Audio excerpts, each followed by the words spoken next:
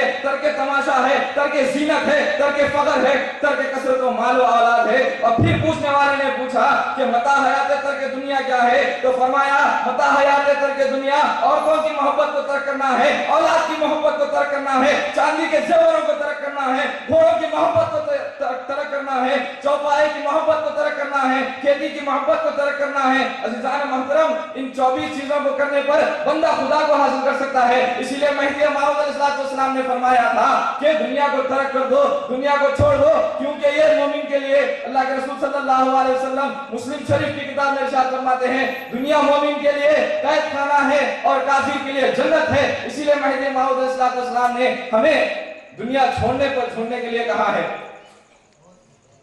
عزیزان محترم، آئیے دیکھتے ہیں ترک دنیا کی اہمیت قوم مہدویہ میں کیسی ہے۔ حضرت شہاب الدین شہاب الحق رضی اللہ تعالیٰ عنہ کا حجرہ ہے، اسی سرزمین گجرات کے مقام پر خانبیل میں آپ کا قیام ہے اور 1800 فقراء آپ کے ساتھ موجود ہے۔ حضرت شہاب الدین شہاب الحق رضی اللہ تعالیٰ عنہ کے ساتھ 1800 فقراء موجود ہیں۔ اتنے میں دو عالم باہر سے آتے ہیں کامل مرشد کی تلاش میں، اور وہ کسی سے سنتے ہیں کہ فلاں جگہ پر ایک حضرت ہیں، وہ بہت کامل مرشد ہیں، ان کے پاس جاؤ۔ لہٰذا وہ دو لوگ حضرت شہاب الدین شہاب الحق رضی اللہ تعالیٰ عنہ کے دائرے میں آتے ہیں اور وہاں پر کچھ رکنے کا انتظام کرتے ہیں۔ 1.5 مہینہ وہاں پر رہتے ہیں۔ 1.5 مہینہ رہنے کے بعد ایک دن وہ واپسی کے لیے تیاری کرتے ہیں۔ تو شہاب الدین شہاب الحق رضی اللہ تعالیٰ عنہ فرماتے ہیں کہ بھائی کس لیے آئے تھے اور کس لیے جا رہے ہو؟ کس لیے آئے تھے اور کس لیے جا رہے ہو؟ تو وہ لوگ فرماتے ہیں کہ ہم تو نکلے تھے ایک کامل مرشد کی تلاش میں، ہم تو نکلے تھے ایک کامل مرشد کی تلاش میں، اگر وہ ہمیں مل جائے تو ہم اپنے رہبر منزل تک پہنچ جائیں گے۔ لیکن جب ہم یہاں پر پہنچے، آپ کے تقدس کے بارے میں ہم نے بہت زیادہ سنا تھا، آپ کی شہرت کے بارے میں ہم نے زیادہ سنا تھا، لیکن یہ سب بیکار ہے، ہم نے ایک بھی کرامت آپ سے سرزد ہوتے ہوئے نہیں دیکھی ہے۔ حضرت شہاب الدین شاہ الحق رضی اللہ تعالیٰ عنہ فرماتے ہیں کہ کرامت کرنا تو اور بزرگان دین کا کام ہے، کرامت کرنا تو اور بزرگان دین کا کام ہے۔ آپ یہ بتائیں کہ بندے سے یا بندے کے فقراء 1800 فقراء جو موجود ہے، کیا کبھی کسی کو دیکھا ہے کہ وہ شریعت کی پاسبانی نہیں کرتے ہیں؟ وہ لوگ کہتے ہیں، وہ دو عالم کہتے ہیں کہ نہیں، ہم نے نہیں دیکھا کہ وہ شریعت کی پاسبانی نہیں کرا کرتے ہیں۔ تو حضرت شہاب الدین شاہ الحق رضی اللہ تعالیٰ عنہ فرماتے ہیں اس سے بڑی کرامت کیا ہو سکتی ہے کہ 1800 فقراء شریعت پر معمول ہے، شریعت پر مکمل عمل کر رہے ہیں، تو وہ لوگ چیخ مار کر کہتے ہیں یہ رسول اللہ صلی اللہ علیہ وسلم کی شریعت پر پیروی کرنے والے صرف یہی لوگ ہیں، وہ ترک دنیا کر فقراء کے ساتھ شامل ہو جاتے ہیں۔ عزیزان محترم، آپ نے دیکھا کہ مہدی موعود علیہ السلام نے کس طرح مکمل طور پر شریعت پر عمل کیا تھا۔ آپ ہوش میں رہنے پر بھی شریعت کا عمل کیا ہے، آپ بے ہوش رہنے پر بھی شریعت کا عمل کیا ہے۔ اس کے بعد جب مہدی موعود علیہ السلام کا آخری وقت آتا ہے، جب آپ دنیا سے پردہ فرمانے کا دن آ جاتا ہے آپ کا، تو مہدی موعود علیہ السلام بڑے بے چین ہو جاتے ہیں اور عرض کرتے ہیں کہ مجھے بی بی ملکان کے گھر لے چلو۔ جب بی بی ملکان کے گھر آپ کو لے جایا جاتا ہے، غور کریں امامنا مہدی موعود علیہ السلام جو خلیفۃ اللہ ہے، آپ کا جب وصال کا دن آتا ہے، آپ عرض کرتے ہیں کہ مجھے بی بی ملکان کے گھر پر لے جاؤ۔ جب آپ کو بی بی ملکان کے مکان پر لے کر جایا جاتا ہے، چراغ میں تیل نہیں ہے، میسر نہیں ہے تیل آپ کے پاس، پورا اندھیرا چھایا ہوا ہے، تخت تک موجود نہیں ہے، صرف چٹائی بچھی ہے۔ یہ محمد رسول اللہ صلی اللہ علیہ وسلم نے جس طرح اپنے وصال کے روز چٹائی پر اپنے آپ کو اللہ سے ملایا تھا، اسی طرح مہدی موعود علیہ السلام نے بھی چٹائی پر رہ کر محمد رسول اللہ صلی اللہ علیہ وسلم کی شریعت کو عمل کرتے ہوئے آپ نے بھی اللہ سے جا کر مل گیا۔ یہ مہدی موعود علیہ السلام کی شان ہے۔